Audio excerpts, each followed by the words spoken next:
제2의료원과 대구의료원과 관련해서 말씀드리면 이번에 지금 24일 날 영남권의 감염병 전문병원 선정되는 거 알고 계시죠, 시장님? 거기에 대구 가톨릭대병원하고 양산 부산병원하고 두 개가 지금 올라가 있습니다. 둘 중에 하나가 결정됩니다.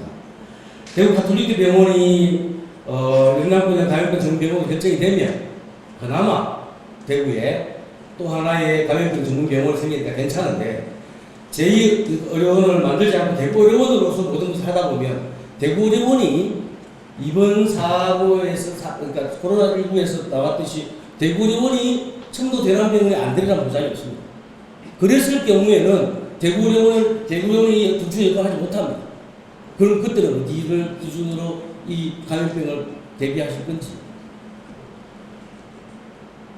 무슨 말씀이세요? 대남병원은 정신병원입니다. 아니요. 그러니까 대남병원이 이번에 완전히 코드 격리됐잖아요. 거기서 시작돼서 대구의료원이 그렇게 되지 않는다는 보장이 없지 않습니까? 아니 대남병원은 코로나 환자 치료병원이 아니고 정신병원에서 코로나 환자가 나왔기 때문에 네. 추가적인 확산과 외부의 전파를 막기 위해서 코드 격리를 한 거고 네. 대구의료원은 감염병 전담병으로 전환되면 그 안에는 코로나 환자들만 있기 때문에 코드 아니요. 그러니까 코로나가 그러니까 당연하죠. 그건 당연하죠. 제가 최초에 대구의료원에서 감염 환자가 집단적으로 발생했다. 최초에 그랬을 경우 대구의료원이 어떤 역할을 할 수 있냐는 거죠. 최초에 대구의료원에서 감염 환자가 대규모로 발생하는 무슨 말씀이시죠? 예를 들었는데 만약에 이번에 코로나19는 대남병원으로 시작이 됐잖아요. 예? 시작이 대남병원으로 시작됐잖아요. 그죠? 만약에 이것이 대구의료원이었다면 대구의료원은 감염병 병원으로서 역할을 전혀 못해요. 그랬을 경우에는 어떻게 합니까? 그거는 정말 있어서는 안 될 상황인데요.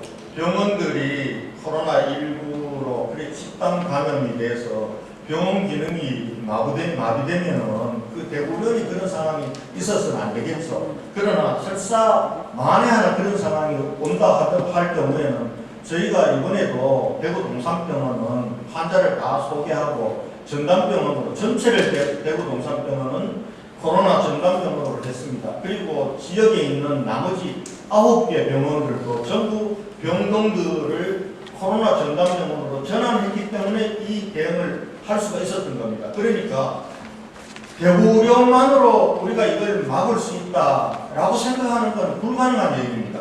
그래서 이번에 겪어보니까 정말 이렇게 대규모 감염병일 때는 민간과 공공의 협업 그리고 민간기관들, 의료기관들의 신속한 공공의료 전환이 얼마나 중요한가를 뼈저리게 느꼈고 우리 대구는 그 부분들이 어느 정도 잘 이루어졌기 때문에 그래도 초기에 혼란 부분들이 시간이 가면서 극복할 수 있었다 이렇게 판단하고 있습니다. 시장님 말씀은 그런데 실제적으로 이번에 천만대행이 동산병원이 성세 병원을 지으면서 병실이 많이 비어있었기 때문에 대신동에 있는 동산병원 환자들을 이송하고 거기를 쓸 수가 있었지 그렇지 않았으면 동산병원을 그렇게 사용할 수 없지 않습니까? 그죠?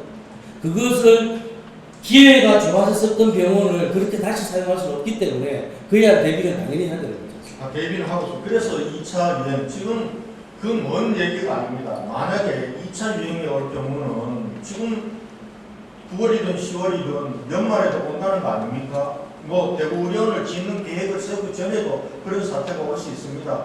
거기에 대비해서 우리가 2차 대비 계획을 세우면서 우선은 지금 대구의료원의 100병상 그리고 대구 동산병원의 145병상에서 245병상은 지금 환자가 없더라도 비워두는 겁니다. 그리고 만약에 2차 유행의 징후가 보이면 저희는 2차 유행은 1차 유행은 저희 전체 인구의 0.3%였지만 2차 유행은 0.5%까지 오를 걸 대비하고 있습니다. 그렇게 해서 2,000병상을 어떻게 만들 거냐? 그러면 신속하게 지금 민간병원들이 공공의료로 전환을 해줘야 됩니다. 그래야 가능하지. 어디에 또 다른 병원 뭐 300병상, 400병상이 있다고 이 문제는 해결되는 게 아닙니다. 제가 의원님 말씀의 취지를 그래서 대구의료원을 하나 더 만들어서 요유에 언제든지 비울 수 있는 공공의료병원을 가지면 좋지 않겠냐 이 말씀을 제가 충분히 이해합니다. 하여튼 그러나 그 부분만으로 이 대규모 감염병은 해결이 되지 않습니다. 그리고 전담병은 지금 영남권 감염병 전담병은 여기에 음압병실 36병실밖에 안 들어갑니다. 전담병원이라고 해서 몇백 병상 이렇게 1000병상 이렇게 짓는 게 아닙니다. 이번에 영남권 감염병 전담병원도 36음압병상으로 계획이 되어 있습니다. 그러니까 민간병원의 공공의료 전환이 굉장히 중요하다. 그 준비를 우리 대구가 해야 된다. 저는 말씀드리겠습니다. 대구 의료원을 중심으로 감염병 대강 대비를 하는데 대구 의료원이 제 역할을 못할 걸 대비해서 제2의 대비책을 세워야 된다. 그래서 제가 말씀드린 게 대구 가톨릭대 병원이 영남권의 감염병 전문병원이 되면 또 거기에서 그 역할을 할 수가 있겠죠. 그렇지 않으면 만약 이것이 경쟁에서 떨어지면 대구시는 또 다른 준비를 해놔야 된다라는 말씀을 드리는 거고요. 2015년 10월달에 우리 차순자 전 선배 의원 시정 질문의 답변으로 시장님은 병의원 보건소 담당자들 대상으로 신종 감염병 위기 대응 교육, 훈련, 워크숍, 감염병 관리 전문 교육 등을 주기적으로 실시해서 대구 의료원이 감염병 중심 의료기관이 되도록 하겠다. 그리고 전염병 감염 전문가들을 육성하는 프로그램을 대구 의료원이 해서 프로그램을 통해서 전문가를 육성하겠다. 이런 대답을 하셨습니다. 2015년 그러니까 메르스 이후에 하셨습니다. 시정 질문에. 근데 제가 알아본 바에는 이게 전혀 지금 진행이 안 되고 있거든요. 그리고 2016년도에 보면 대구형 감염병 예방 및 관리 시스템 구축 용역 보고서라는 용역을 7천만 원 조절해서 용역을 위해서 보고서를 받습니다. 거기에 보면은 뭐 감염병 관리 본부를 빨리 유치해야 된다부터 여러 가지가 있는데 거기에 보면 이번 코로나를 대비한 내용들이 다 나와 있습니다.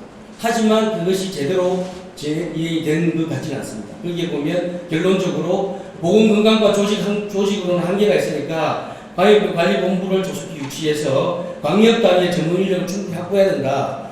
그리고 또 뭐 이 병원 간 협업 그리고 소통 이런 것들이 거의 엄청난 페이지 수로 보고서가 있습니다만 그 이후에 대책을 제대로 수립하지 못하는 바람에 이 보고서는 그냥 의미 없는 보고서만 끝나서 지금 현재까지 이제 코로나 이후에 이 준비를 하고 있는 거거든요.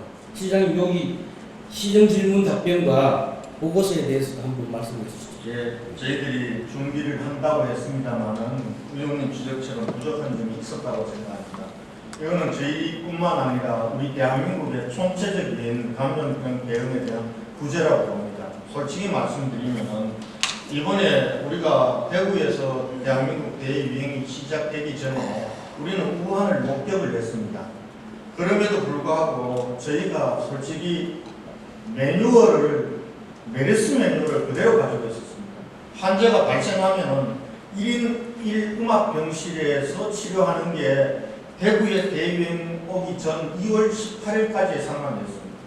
근데 이틀이 지나면서 그 대응은 무력화되었습니다.